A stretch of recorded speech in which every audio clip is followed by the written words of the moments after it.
For relics of holy martyrs, Tsarnikov Staroinki's family. Thank you. Thank you very much. Can everybody hear me? All right. The talk will be in English. My Russian is okay, but I'll probably destroy it. Especially there's some nuances, and I think I'm more comfortable in English. I was born in Argentina. Came to this country in 1960, off Russian parents. My mother was born. Family's name was Nadishkina, and my father's name was Sarandinaki, and they lived in France during the war. That's where they got married. Argentina and all that.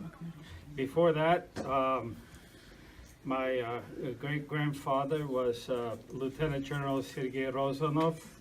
And he was with a general with Admiral Kolchak. And Kolchak, at first he put down rebellions, and then Kolchak sent up to Vladivostok in the Amur region to be in charge of that. He was a military governor. The family history is long, but the main thing to know here is that before the war, my great-grandfather lived in Pienza. He was head of the Vindyansky regiment. And he was a very good friend of an investigator named Nicholas Sokolov. And they used to go hunting together in my great-grandfather's mother-in-law's estate. And once the revolution started, the Civil War started, the White Army had to be put together. And so my great-grandfather at first was with the Red Army, and then he was working with General Kutyapov, who was like a secret type of person. And they formed an underground railway to save white officers and send them off to Siberia to form the White Army. For that, my grandfather used to use my grandmother, Anna, who was 18 at the time, used to send her into the Lubyanka prison, dressed like a cleaning girl, to go get the laundry from officers who were in the Lubyanka who were about to be killed. In the laundry were pieces of paper with addresses and names of officers who needed to be saved. And as she wrote in the third tense, she wrote, Anna made countless trips into the Lubyanka prison. She was very brave. And finally, my great-grandfather escaped and went off towards Siberia, leaving his wife and two daughters and a mother-in-law. The mother-in-law was very, very sick, who ended up committing suicide so that her daughter and two granddaughters could escape. My grandmother, Anna, had a pistol, a Nagant pistol, and her father told her, you use 6 bullets and the last bullet is for yourself. So this is how, when I was 10 years old, how I grew up learning about all these stories. My grandmother, I'm 68 years old, my grandmother was 60, and she started telling me these stories about the Civil War, the Russian Revolution, about Kolchak, about Sokolov. And I'll get into that a little more as we go. So that's my background. And the royal family is why did I get into this? Is because when after my grandfather and great-grandfather were amongst the first troops that entered Ekaterinburg after the murder of the royal family. And it was my great-grandfather who ordered the fence around the Apatyev house to be torn down.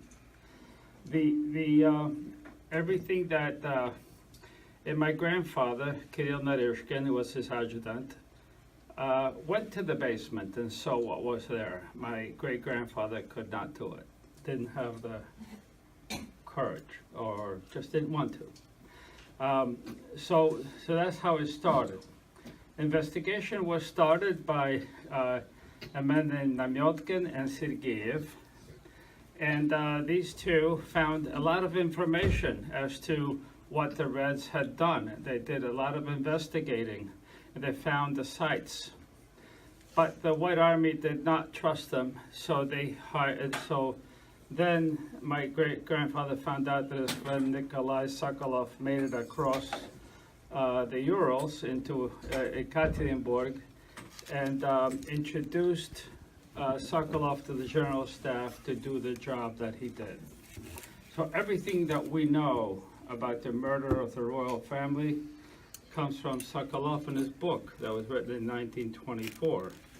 And until 1991, that's all we knew.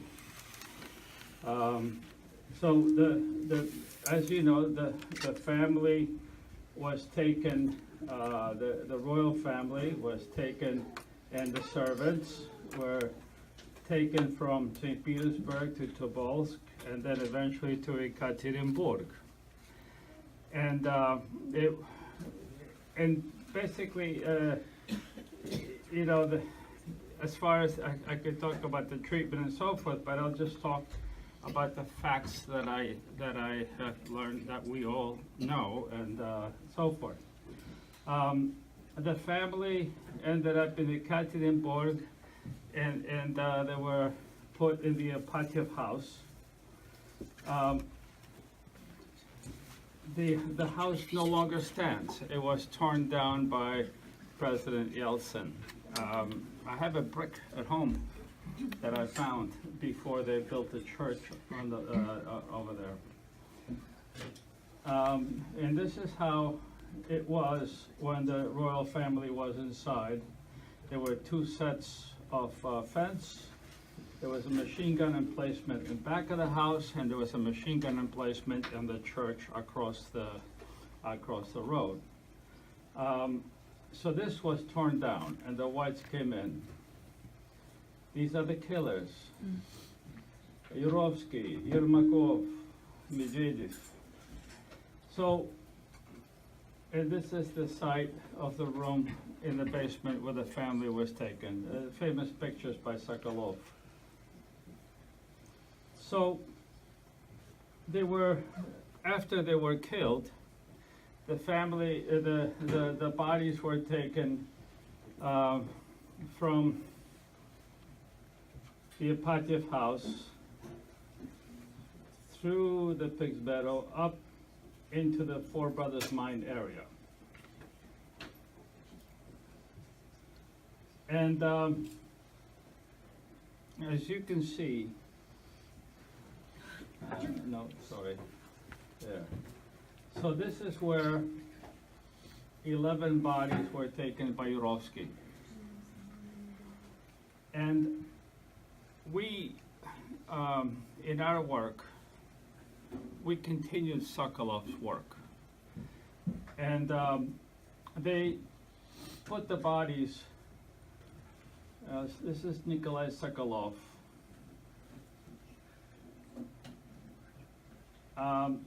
He wasted a lot of time. This is it's called Ganyan Yama, but this is Ganyan's pit. Sokolov wasted quite a bit of time pumping the water out, finding nothing. This is about half a kilometer from where all the churches are now, you know.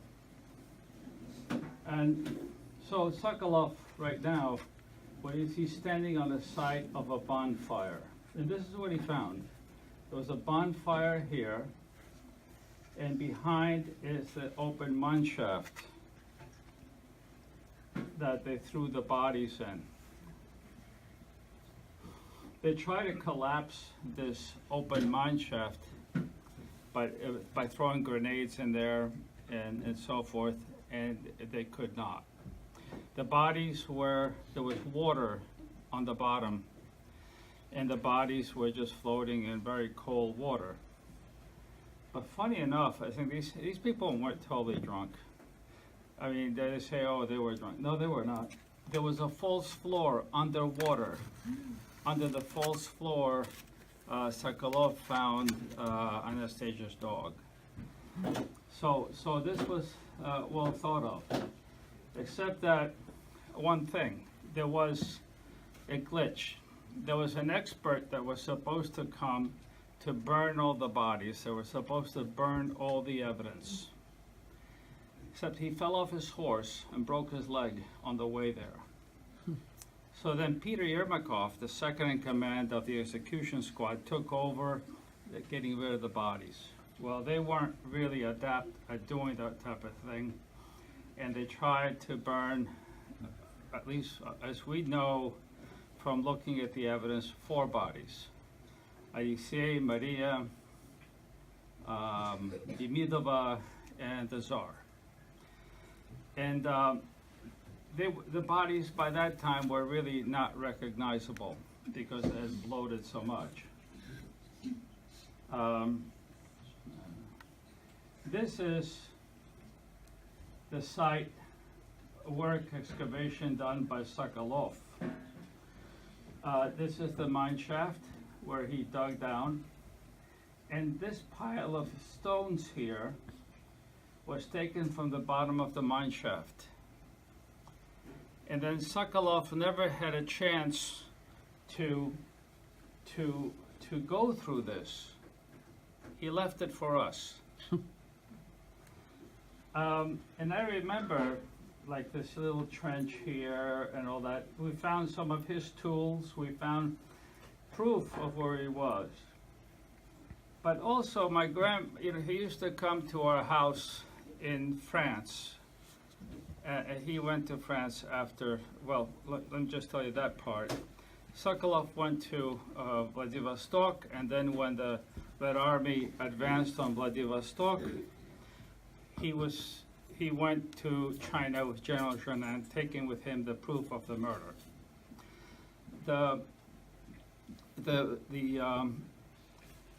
My great-grandparents were saved by the Japanese, ended up going to Japan.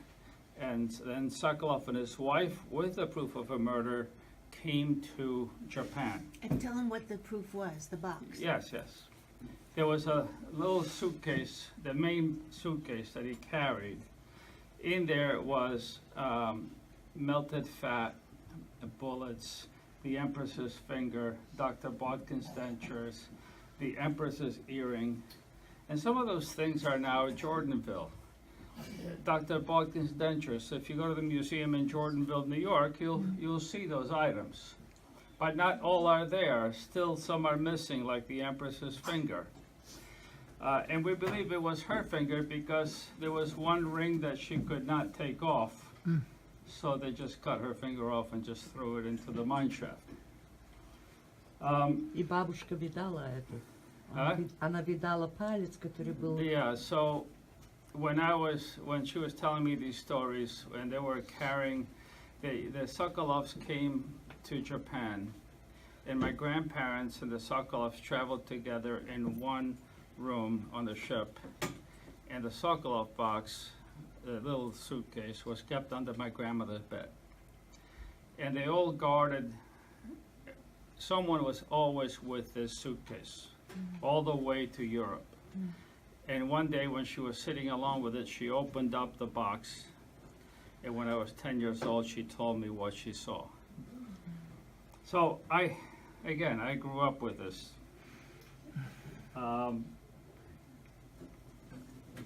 So they traveled, so they were at the mine shaft for 3 days, and just about 3 days, and getting rid of the bodies and so forth.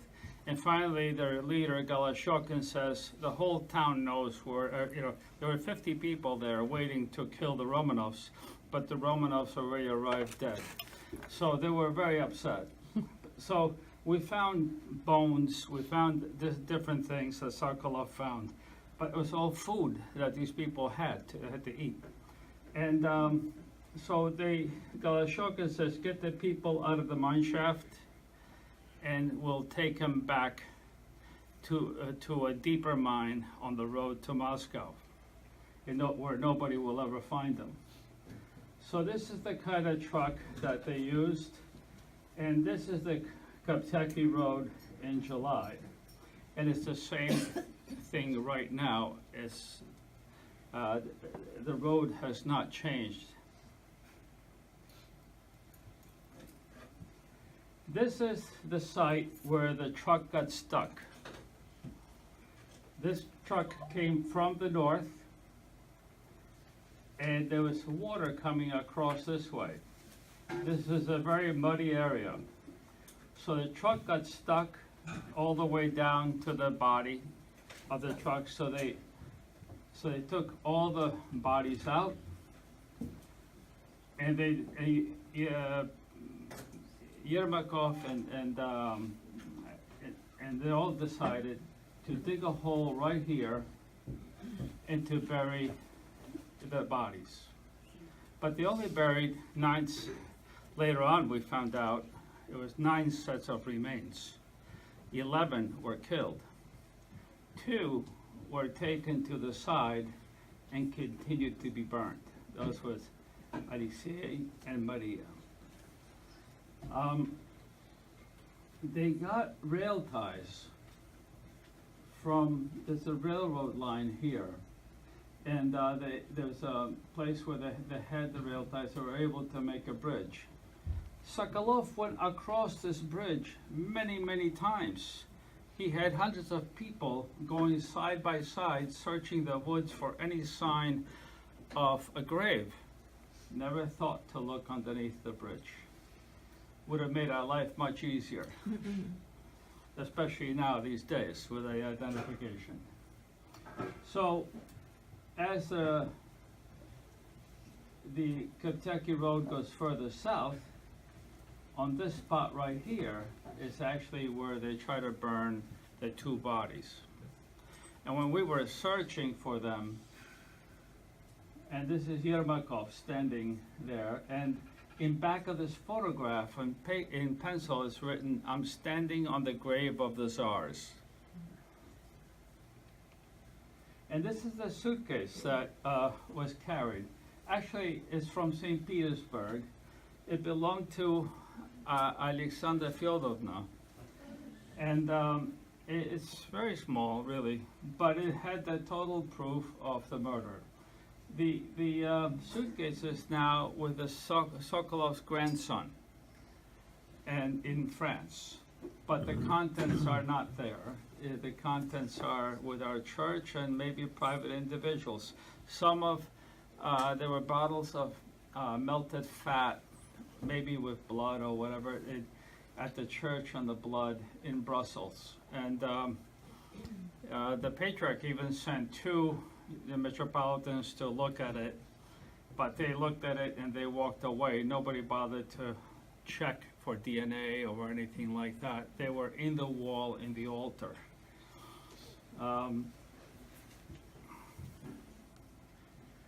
So I took photographs. This is Sokolov's wife. She became a nun. These are my photographs that I took as it is now. These are the dentures that were found by investigator Sokolov. This one was found in the house, and there was another one. This one here was found in the mine shaft. And this one right now is at Jordanville, and you can see it. Matter of fact, what the Russians, the Russian commission, the Russian investigator asked me to do a copy of this, a 3D copy of this in plastic, and send it to them so that they could fit it onto Dr. Botkin's skull. And it was pretty close, they said. You know, so it was another way of proving, you know, it's them. In 1978, Alexander Avdonin, oh, sorry. Go back. Oh, there we go. Alexander Avdonin, his wife Galina, and the Gary Ryabov and his wife, and another fellow found the remains found, the remains under the bridge. And they took 3 skulls. This was opened up in 1991. But they took 3 skulls from the grave, and 2 were taken to Moscow, to Dr. Abramov. And somebody wrote a letter to the KGB immediately denouncing him. So, but still, 1 stayed in Ekaterinburg. And then a year later, they brought back the skulls, put them in a box with a cross, and then buried them. And they decided to keep it a secret until, this is 1978, 79, until Russia changed. In 1991, Gary Ryabov let the world know what they found. And then also they started the exhumation process. Skeleton number 4 is Tsar Nicholas II. And then there was a whole, they started doing the clearing all the bones. This is also the Tsar. And we had experts, I had forensic experts from the US. Dr. Anthony Falsetti asked me to be involved and help identify the remains. And I said, sure, I'll talk to them. And so 9 sets of remains were found, and 2 sets were missing. So I kept pushing Dr. Avdonian to, let's search.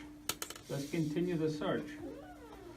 And also, Dr. Sergei Nikitin did the facial reconstructions of the skulls, over the skulls. And he's an amazing specialist.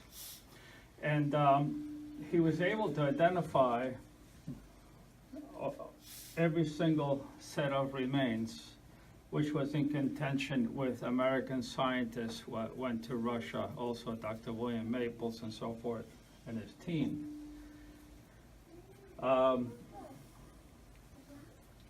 Tatiana, Anastasia. So because of Nikitin's work, the Russians claimed that they had Anastasia, and missing was Maria's remains, and Tsarevich Alexei.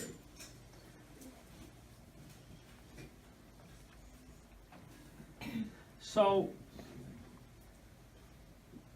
a comparison was done on photo superimposition. This is the work, the reproduction done by the skull done by Nikitin, and as you can see, these points over here all match,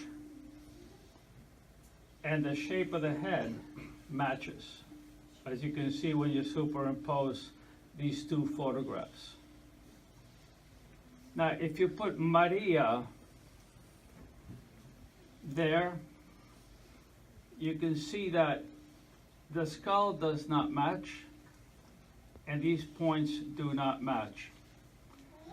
And because of this, Nikitin said, we have Anastasia remains, we don't have Maria's. So we need to search for the other 2.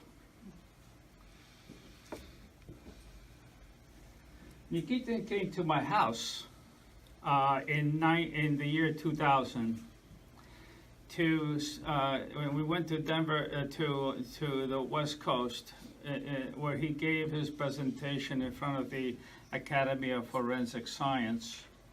And Dr. Diane France, gotta go that way. Dr. Diane France, who is a forensic anthropologist that I took to Russia in 1998, did a scan of her own skull. We didn't know that then. And this is a plastic skull. So Nikitin, in my house, in 3 days, did this reconstruction. Look at this chin. It was Diana. And Diane sent this reconstruction, we sent this reconstruction to Diana in Colorado. She also sent the same thing to other scientists in the United States. So she had the box that we sent her on the floor, and the great proof came when her dog came and started wagging his tail. You saw it. So he recognized the master. In July 1998, there was the burial of the family, but it was done by 4 priests. And the burial was, they were burying somebody named Nicholas, somebody named Alexandra, and so forth, but not as the Tsar, because the church had not recognized the remains as those of the Romanovs. Even though DNA was at very early stages, they proved that it was them, but there was too many questions. There were groups in America, even our church was against the remains, and these groups had the ear of the patriarch, they had the ear of different metropolitans over there, and so it just did not work out. It was very sad. So we decided to do the first search in 1998, looking for the remains of Elisea and Maria. And this is the Four Brothers Mine area at the time. We were looking for, well, anything we could find, really, you know, and we didn't know really about that pile of stone left by Sokolov at all, even though I was there in 1994, and I sat on it, actually. So this is became our work area. We had students, archaeology students, and right back here is the mine shaft, right here. And my grandmother, when Sokolov came to our house, he said that when he came to this area here, there was a fresh bed of clay.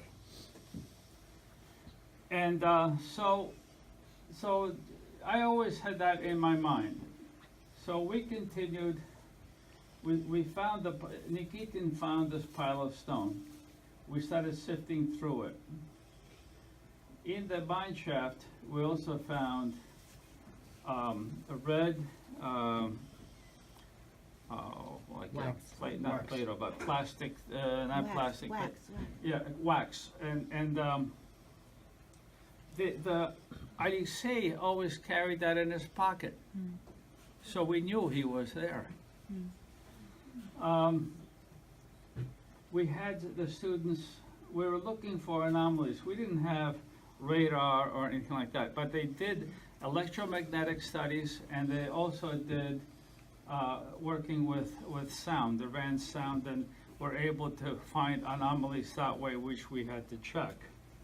These are the bones that we found. These are all animal bones.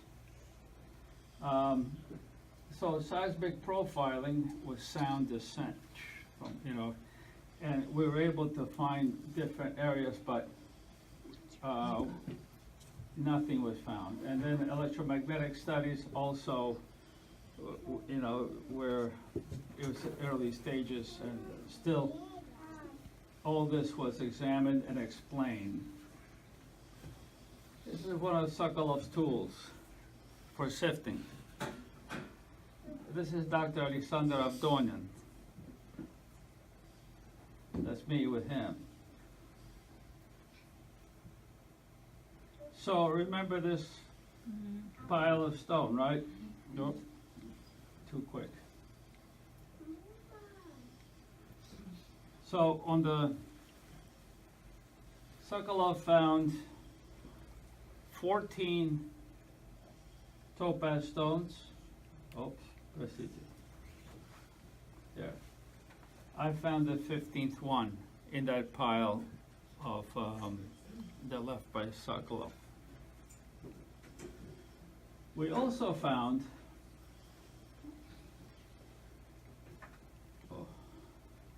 I found the buttons and so forth, this piece of gold. But you see the snap here. The back of it was still there too, which told us that when they removed the clothing from the girls, they tore the clothing off. They weren't gentle.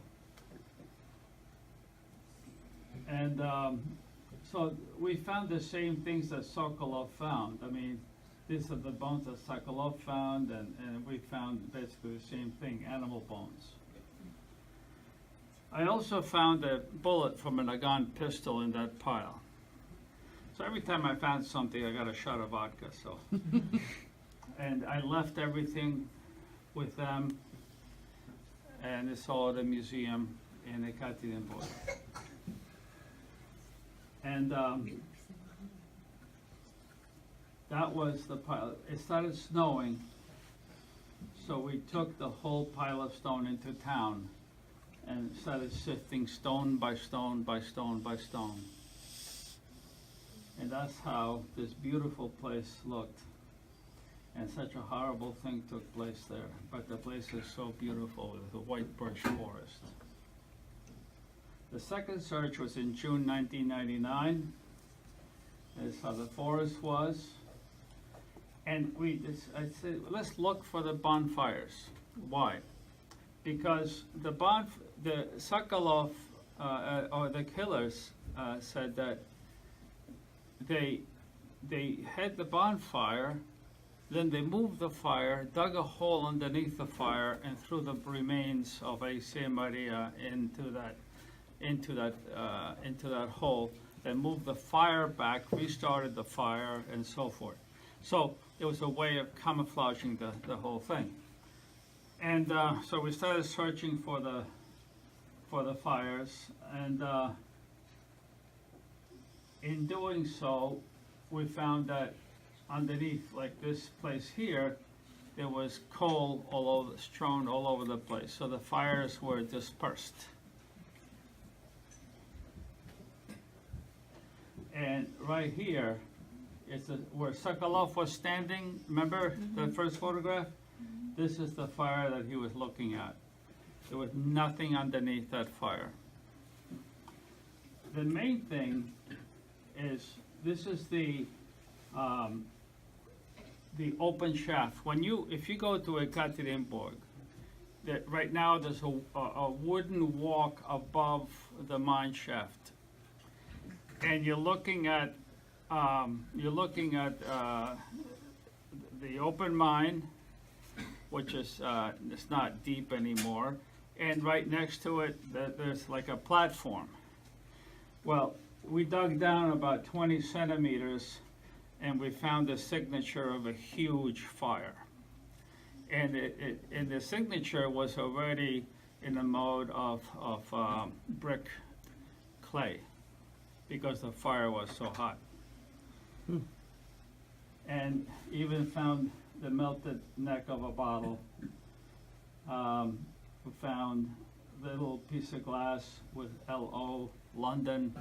Alexandra likes smelling salts. They broke everything up that she had. This is what it looks like now. So when they built this over here, we could not search anymore. But we knew what was underground, and we knew that the remains were not there. We were quite thorough. So this is from 1999 to 5 years. I didn't go back to Russia. I just could not afford it. And my wife, of course, complained that I spent a lot of my own money doing this, but you know.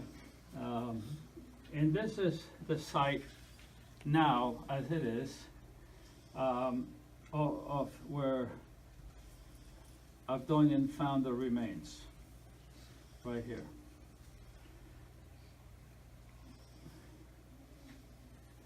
We searched, as you can see here, Dr. Nikitin was in charge of the search, and he searched the northern part, and because he wanted to search this area right here, and we went all the way around.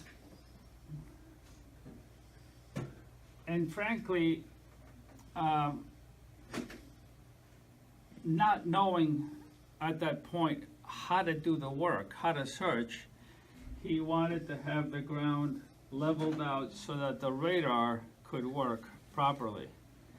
Well, that's fine, but we didn't find anything at all. So I went to the other side of the field to take a photograph, not knowing that where I was standing on the grave of Elisea Maria.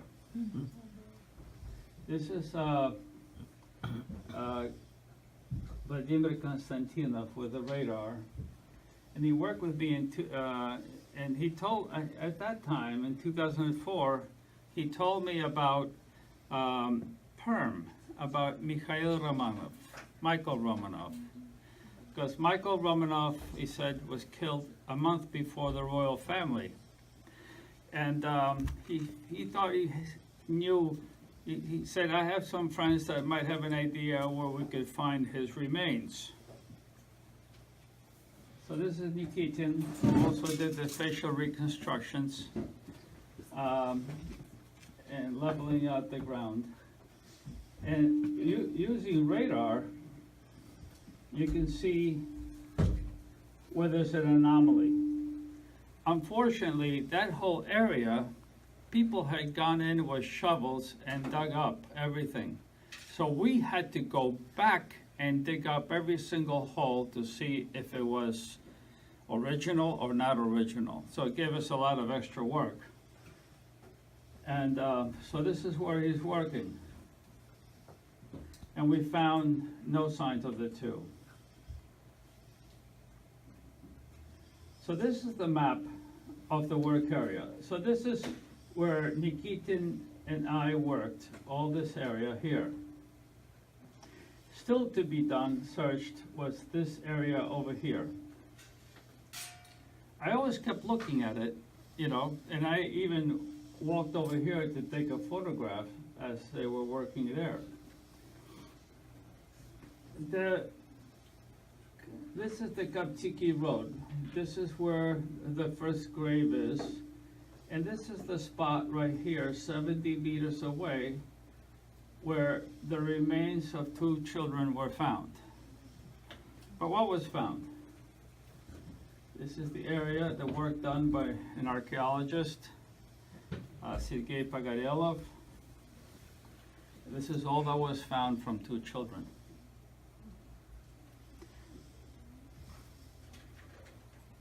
But it tells us a couple of things by looking at the bones. I've learned quite a bit. This is a hip bone. This is a bullet hole. Here is a hip bone also. And this is from a male. This is also a hip bone. This is from a female. So we knew we had a male and a female from just looking at those bones right there. DNA, I'm not a DNA expert. By profession, I am a ship's captain. I direct, I organize, and that is what I do. And what my DNA showed was that these bones here, the boy and the girl, were extremely closely related as brother and sister. They were also related to the female purported Alexandra and Nikolai II, and then the children found in the main grave, that it was all one family.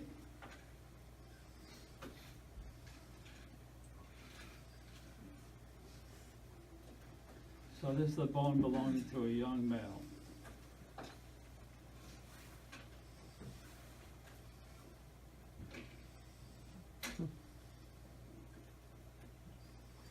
And 70 meters away, it took not only did I search with Nikitin, but there were other groups searching there too. But it took 9 years to find a set of remains that were just 70 meters away. So when they were found, Nikitin gave me a call and told me about the find. So I called up the head of the investigation, Colonel Vladimir Solovyov. He's with the Russian SK, the Следственный комитет, like a Russian FBI. And I said, listen, we had the U.S. Army do the DNA on Georgi a few years back. Why don't I see if I can get them to come on board to do the DNA? I wanted foreign labs, because at the time, the Russian labs were not up to par with the American labs. The Russian labs were not, they even almost to this day, there's some labs that know how to work with ancient DNA, but most of them do not, and they require more training. So he agreed, and so Dr. Michael Coble, I went to Dr. Falsetti first from the University of Florida, who introduced me to Colonel Louis Finelli, director of the U.S. Army DNA lab near Washington, D.C. And Colonel Finelli came on board the project gladly. So he sent his chief scientists with me to Russia, where we met Solovyov, and also we went to Ekaterinburg. And we spoke to them, and we were able to, the U.S. Coble says we need a second lab to do the testing independently from us. And he suggested the University of Innsbruck. So Innsbruck came on board, the Russians agreed, and they had Dr. Evgeny Rogayev from University of Massachusetts, also at Bielsky Institute.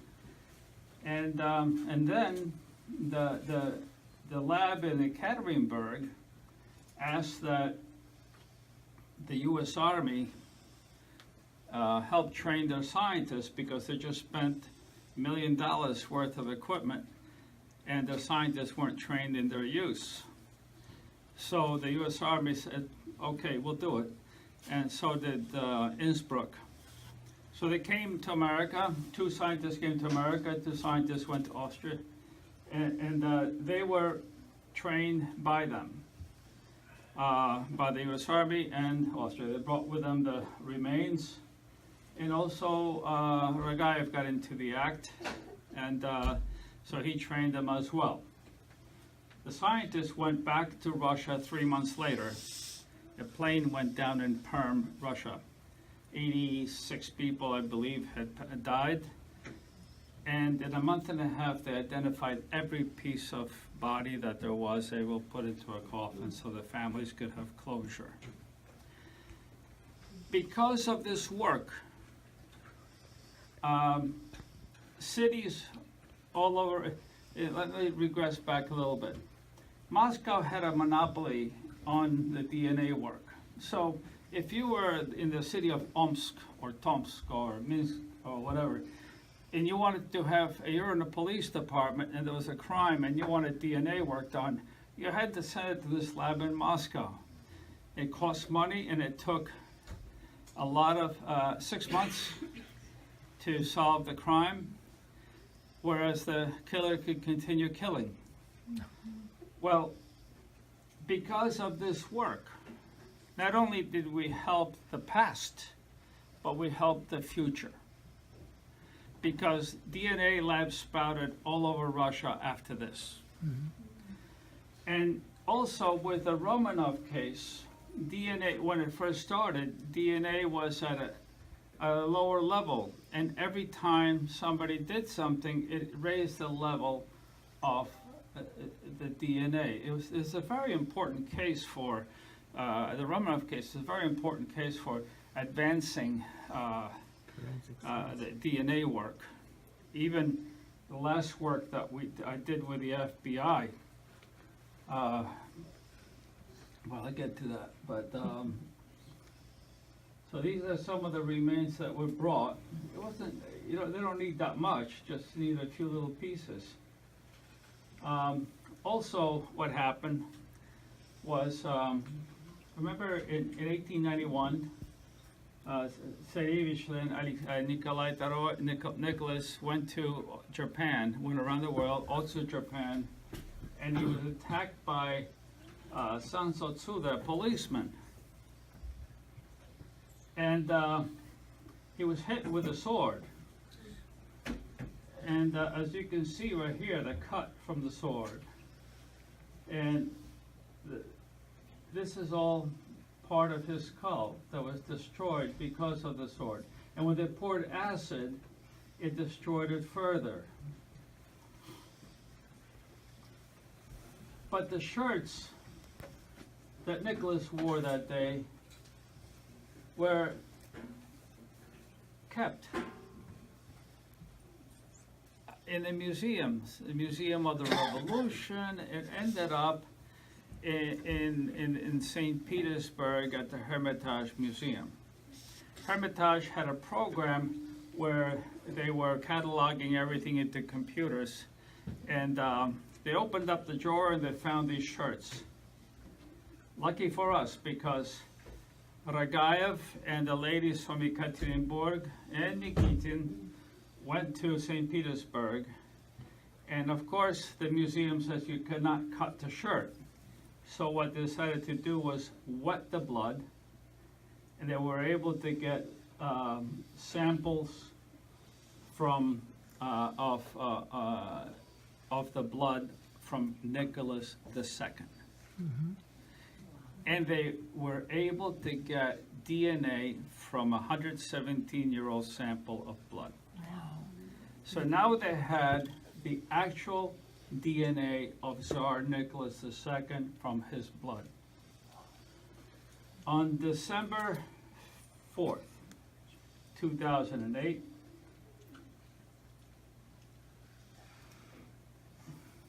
another picture. Oh, that's later.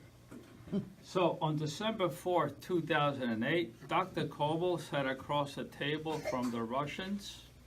He had the results of the DNA done on the Kaptikovsky bones, and we had to match 32 numbers, had to match. If you want to win the lottery now, you have to match 6, 7 numbers. Imagine trying to find 32 numbers. And they matched 100%. Mm-hmm. So that was number one. And unfortunately, on December 5th, 2008, Patriarch Alexis II passed away. And the new patriarch did not want to hear anything about this. He had other issues, and I guess did not want to tackle this issue. There's still too many questions to be answered. And I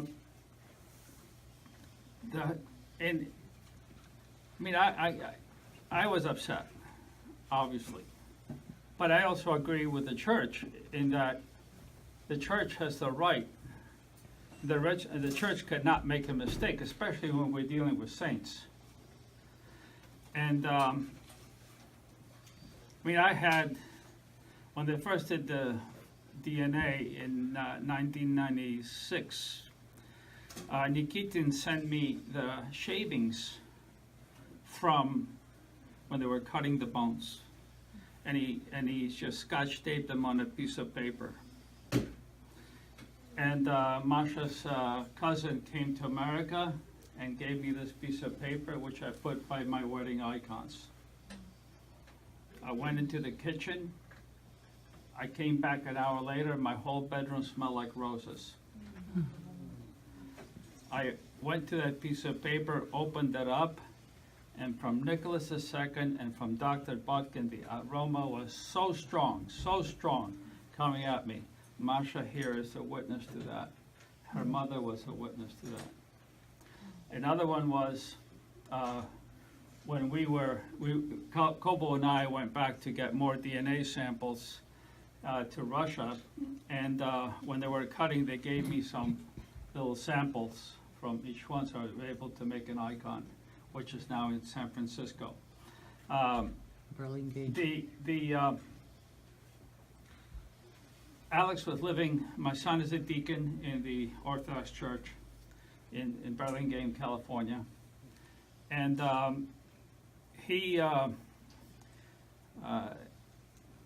the relics that he had started to, in Russian it's called благоухать, it started to Emitted fragrance. emit fragrance.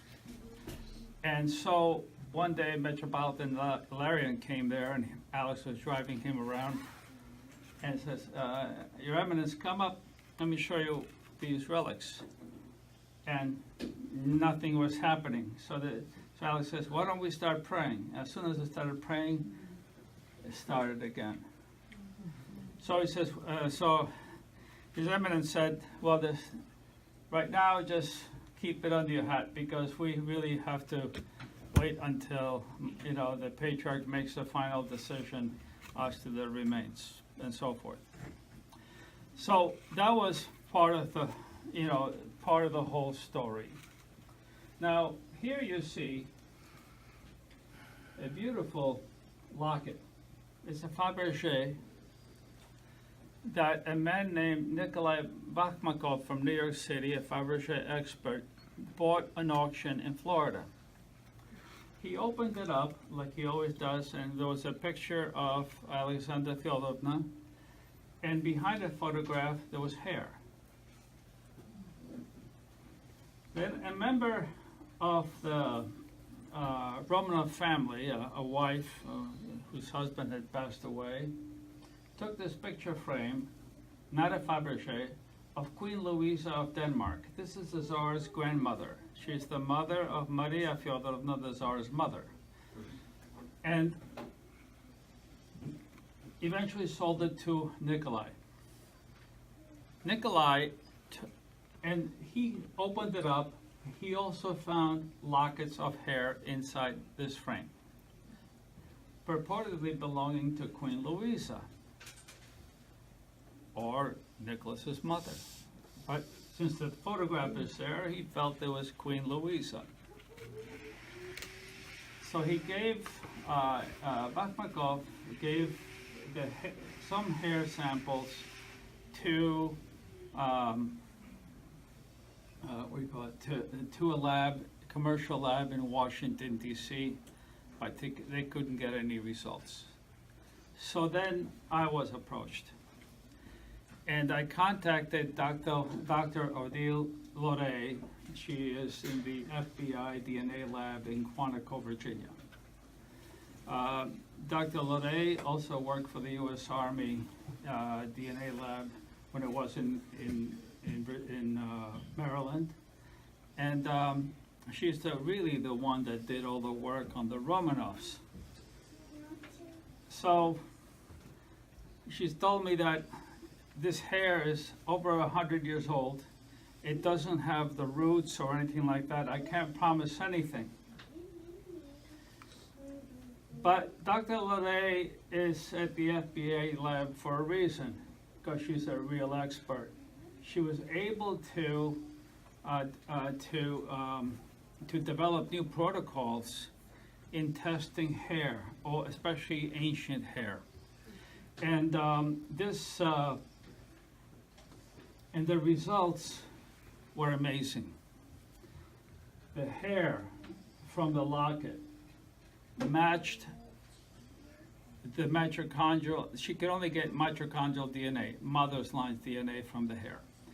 The hair from this locket matched Alexandra Fyodorovna's mitochondrial DNA from the remains found on the Kaptikovsky Road by 100%.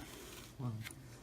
The hair from this picture frame matched the remains of Nicholas II's mitochondrial DNA by 100% as well. Nicholas II had a mutation at a certain point, so did his brother Georgi. She had the same mutation. So I sent this, when I went on my last search for Mikhail Romanov, I stopped off in Moscow, and the new head of the Romanov investigation, Colonel Marina Malatsova, I gave her the report from the Justice Department, from the FBI, it says Justice Department. And I also had the translation that was done. And a few weeks later, I read in the paper that the Russian SK, Следственный комитет, had received new DNA and so forth, and they accept those remains found on the Kaptikovsky Road as those of the Romanovs. And they put that in the newspaper. But as far as what, because we still want the church to give the burial, the honorable and dignified burial to the royal family. That is my goal. That is my only goal. And so that's where we stand there. And we're waiting in March. I think there will be a meeting of all the bishops and metropolitans and all that. I think in the Ekaterinburg, I'm not sure. I think our own Metropolitan Ilarion will attend, and hopefully they will make a final decision. In the meantime, I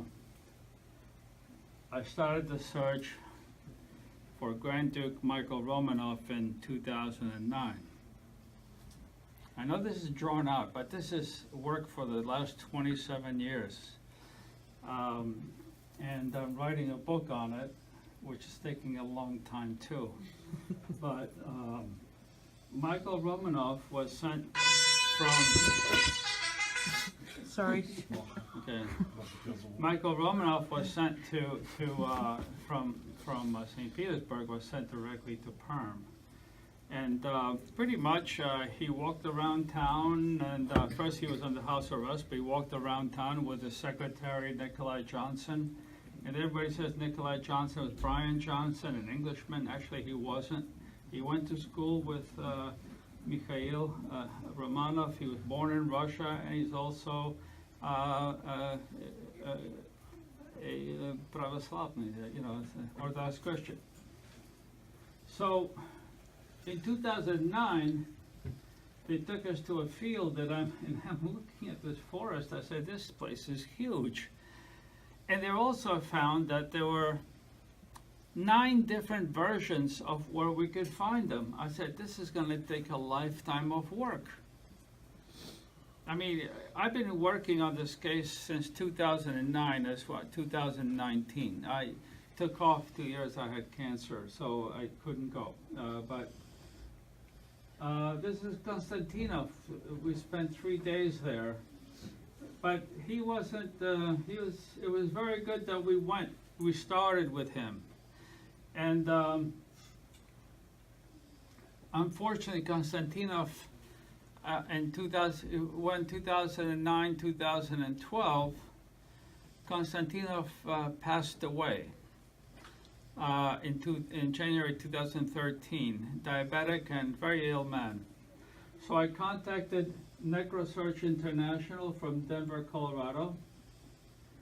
NecroSearch International is an organization made up of 16 different sciences, and they work with the FBI, with police departments, looking at special cases and working with the police to find remains.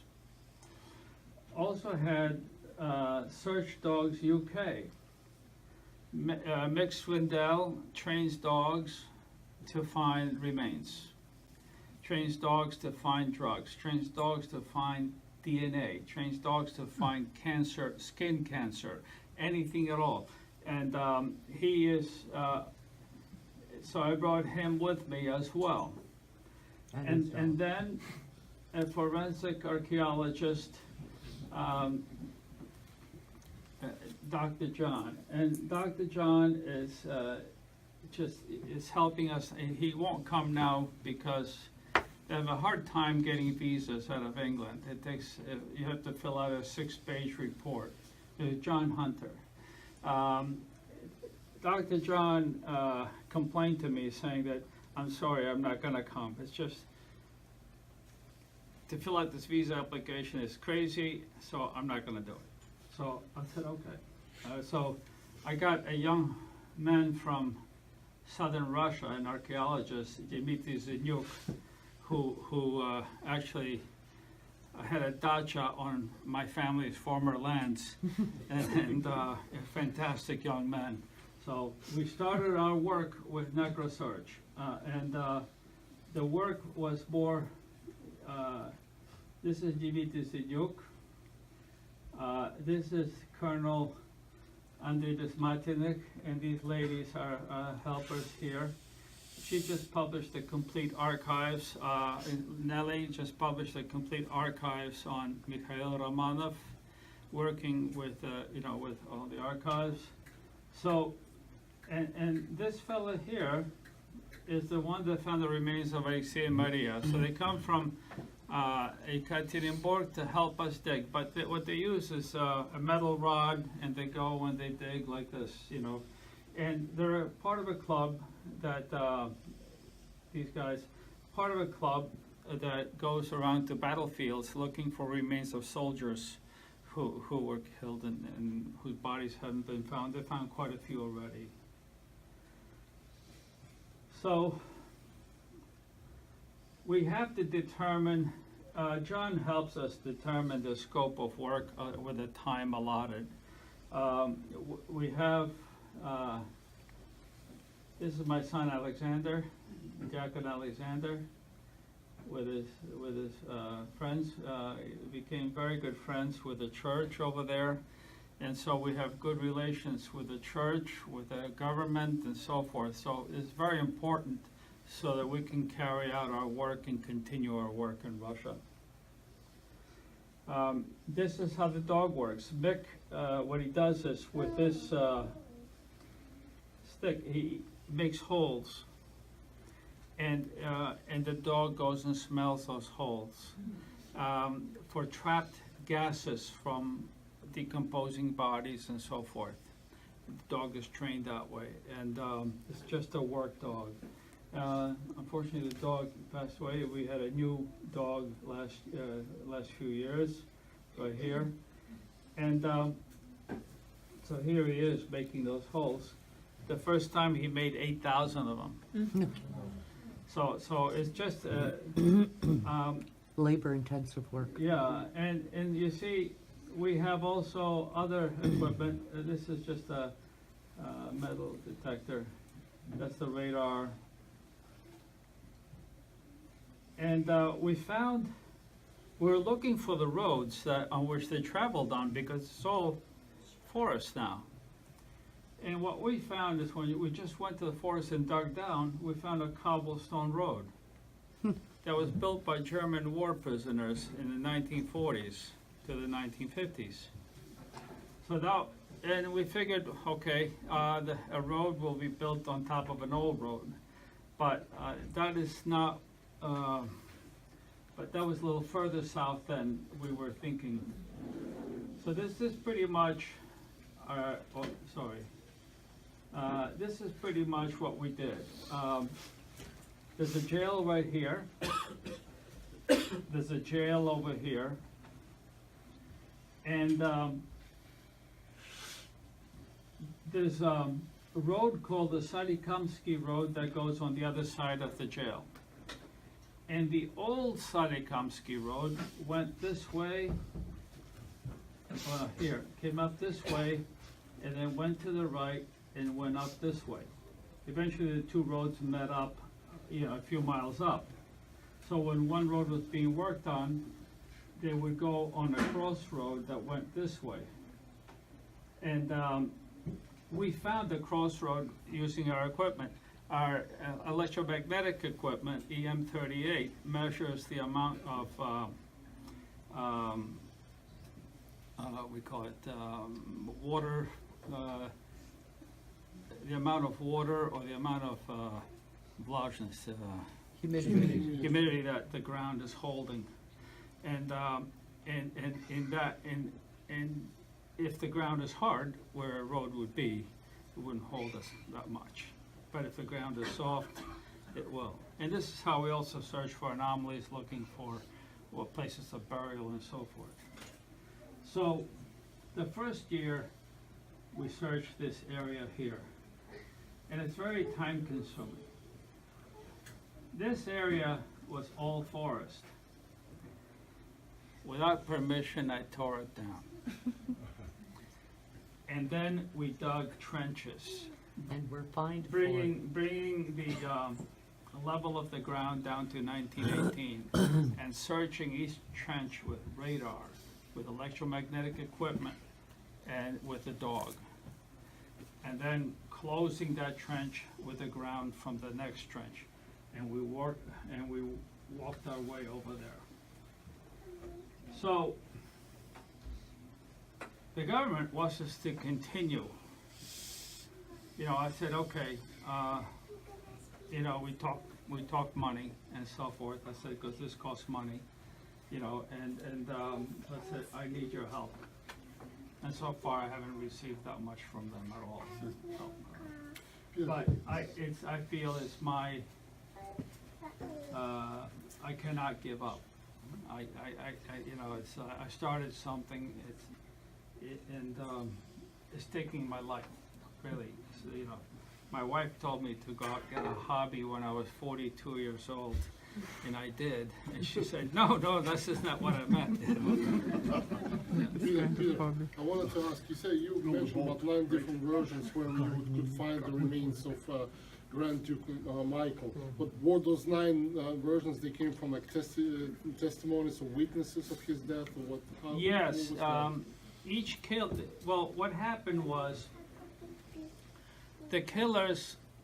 They went to get Michael and Brian Johnson or Nicola Johnson at their hotel where they were staying, and they drove them north to the city of Motovirichi, and then another 5 kilometers up, and then came, and then came to this area. They turned off to the right, and that's where they killed them. Each one wrote something different. One said that we came to the right and we went a whole kilometer. Another one said we went 50 sajan, which is 100 yards. Another guy says 200 sajan, 400 yards, and so forth. So all different stories. And then in reading the archives, I read that they brought him here. They killed him. They dug a hole.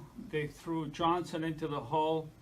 They put Mikhail Romanov back on the carriage, dead, and took him to the Motovili arms factory and burned his remains.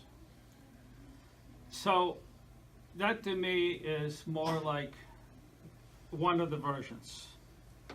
We'll determine which version is right, you know, when we find something.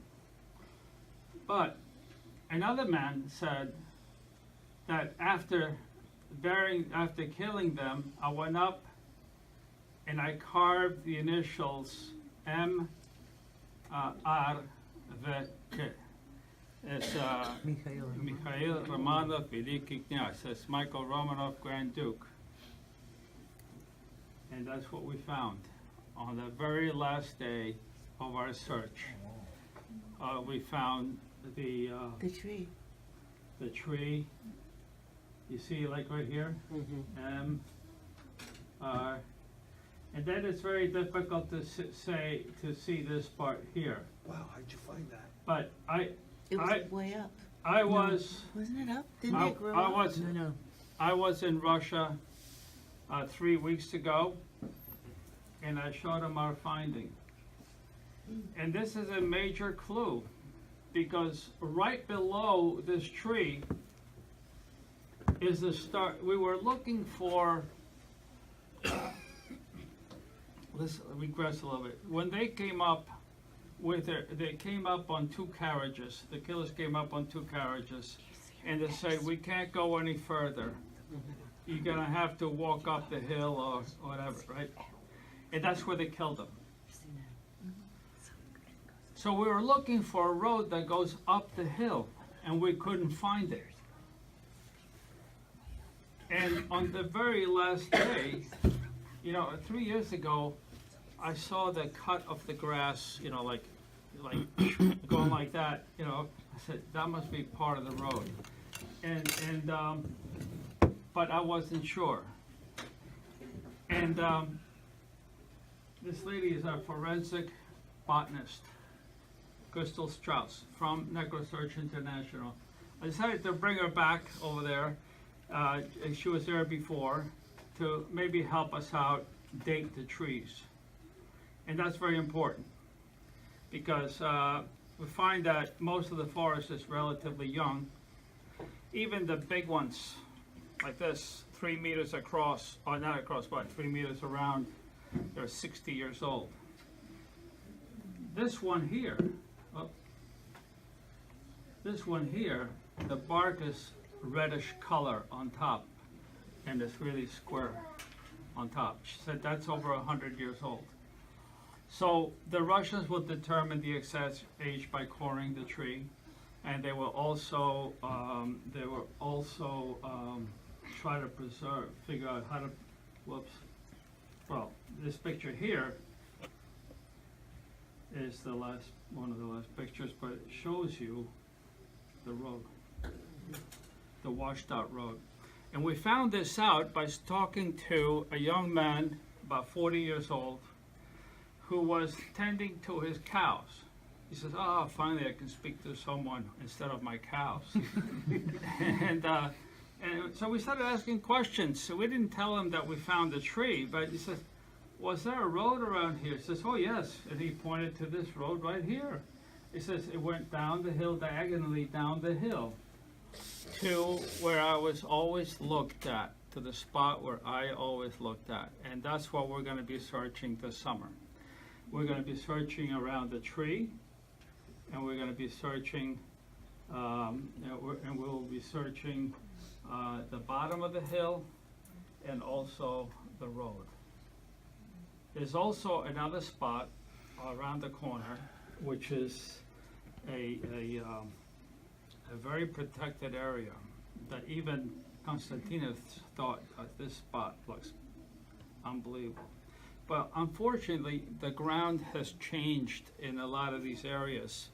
They ran a huge pipeline. Like in your homes, you have your own hot water heater to create hot water. Over there, they pipe in hot water from a factory. So these huge pipes, they tear down the forest, and they run these pipes on the forest. Unfortunately, they ran it right through where we're supposed to search. But in running the pipe, they also found a lot of bones, where we wanted to search as a major killing field. And they cataloged all the bones, all the bodies, and buried them. And there's a book that they're examining now, and we're trying to see if they found a grave with 2 bodies in it, together. And so this is the extent of our work.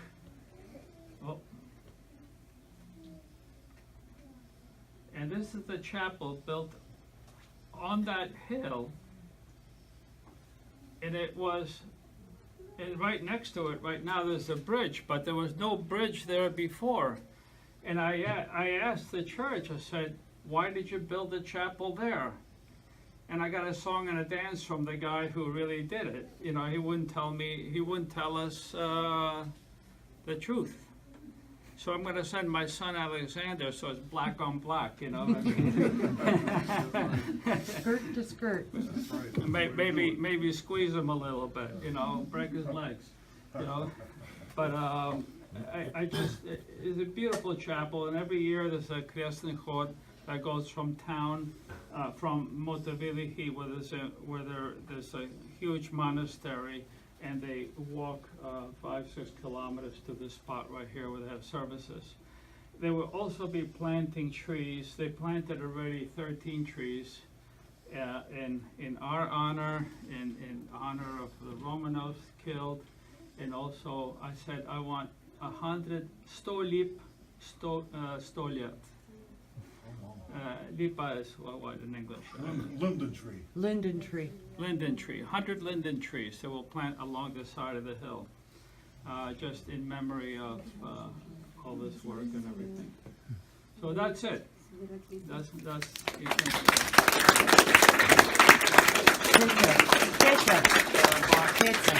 underneath her bunk on the ship all the way to Europe.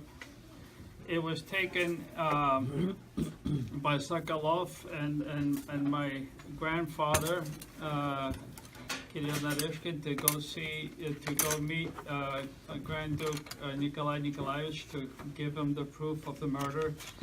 He refused them, and because they wanted to give it to the Tsar's mother, and the Tsar's mother did not know that her son had been killed, or did not want to know anything about it. So then they took it to King George of England. He kept some of the things, but not the real proof of the murder. So Sokolov kept that in his house until he was killed, and then Knyaz Orlov came to get the contents of the box, of the suitcase, and took him into Paris and put him into a safe. He was killed So- how or when? When was he killed? Huh? When was he killed? Sokolov. Sokolov, we think he was killed in 1924. 24. Thank you. Sokolov did a lot of work, and he had heart problems. But the family feels, and my family felt that he was poisoned or something happened to him, you know. Sure. But he had a bad heart. Matter of fact, he came to America to see Henry Ford, and Ford's doctor said, send him back home because this guy has a very bad heart, and I'm not sure that he's going to make it over here. You don't want him to die on your hands. So, the Sokolov's the suitcase then stayed in the safe until, and then 3 people had to know about this. It was, of course, it was General Dietrichs, my great-grandfather, General Rosanov, and also Knyaz Orlov. After that, we don't know what happened to the contents. I think they were given to the church or to different people who took care of it in Brussels and also in somewhere.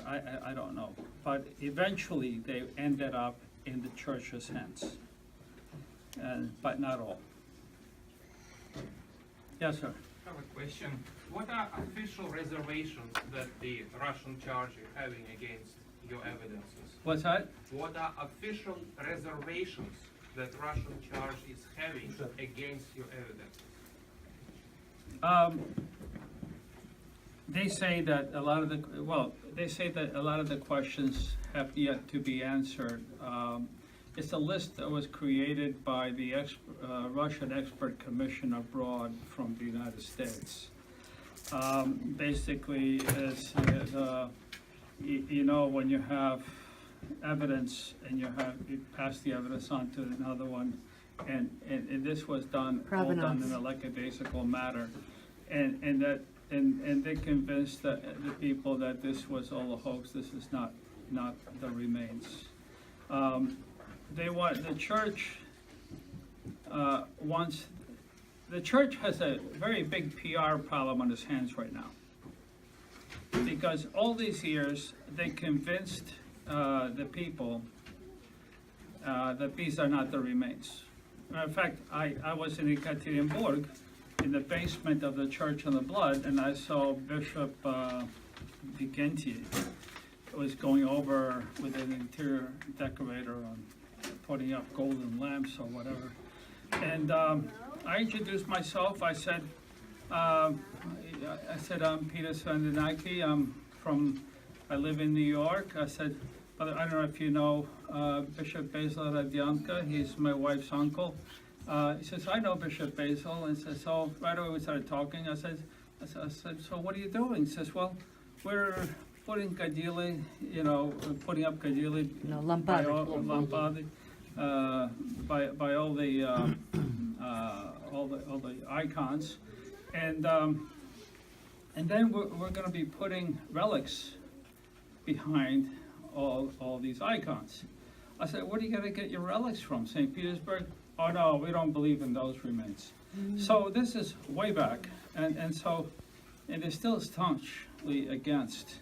Yeah, that was in the 90s. No matter how much you prove. I mean, I have the U.S. Army, the FBI. I had 5 laboratories that did the DNA lab, all matched 100%. The Russians now, the commission has 5 laboratories as well, and they have to announce their results. And everything pretty much matches anyway. I mean, to the extent that the committee, the SK, said that these are the remains of the Romanov. So I think that, but not only is DNA work being done by this commission, they're looking at all the archival information, they're looking at all the scientific information. Even the evidence from Dr. Botkin's dentures, when I sent the 3D plastic copy of the dentures, that was one of the tests. They redid all the bullet, they have the guns with which they killed the royal family with. So they redid the ballistic tests again. Wow. There's countless tests that needed to be done all over again. A lot of the information, the scientists that did the work in 1991 never passed it on. They claimed that Solovyov, who was the first investigator, never officially formalized any of the results he was given. So it was like done, Haphazardly. very sloppy work. And so now everything is being done by the book.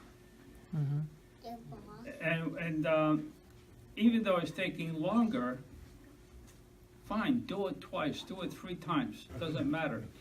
10 DNA labs match. If you do it 15 times, 15 DNA labs, they'll all match again. That's not going to change.